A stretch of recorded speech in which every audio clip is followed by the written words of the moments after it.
Like every other aspect of flying, you must employ special techniques when you operate on the ground to ensure you maintain control of your airplane. Let's take a look at those procedures. When you're ready to taxi, advance the throttle just enough to start the airplane rolling forward. Apply the brakes as soon as you start forward to make sure they're working properly. You'll find that more power is needed to start the airplane rolling than is needed to keep it moving.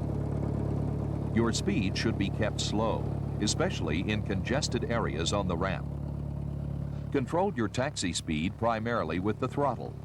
Although applying the brakes will help you slow down, they should be used only when a throttle reduction is insufficient.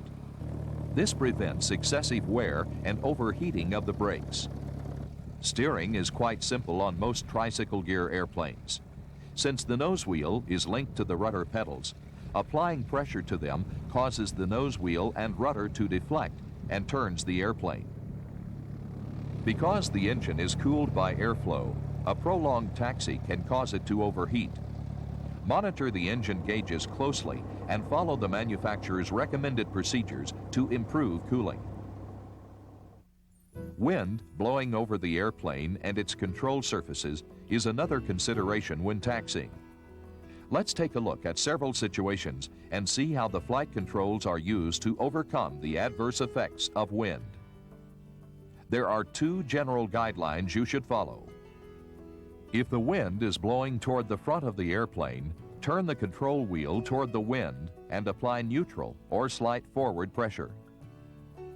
If the wind is from behind the airplane, turn the control wheel away from the wind and push it full forward. Let's take a look at why these general guidelines are true. When you taxi into a direct headwind, the air moves equally above and below the wings. With the control wheel in the neutral position, the airplane exhibits the same stable handling characteristics as it does in flight.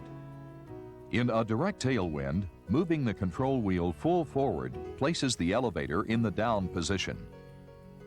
In this situation, the wind strikes the upper surface and exerts pressure on the top of the elevator. This prevents the tail from being lifted and the airplane from nosing over. A wind from the side, such as this quartering headwind, tends to lift the upwind wing and roll the airplane. When you turn the control wheel into the wind, the upwind aileron moves up and the downwind aileron moves down. The wind flowing over the control surfaces tends to push the left wing down, the right wing up, and counteracts the tipping tendency. If the wind is behind the airplane, as with this left quartering tailwind, you'll need to position the controls differently. Again, the wind tends to lift the upwind wing. It also tends to lift the tail. In this situation, move the control wheel opposite the wind direction and apply forward pressure. This raises the right aileron, lowers the left aileron, and places the elevator in the down position.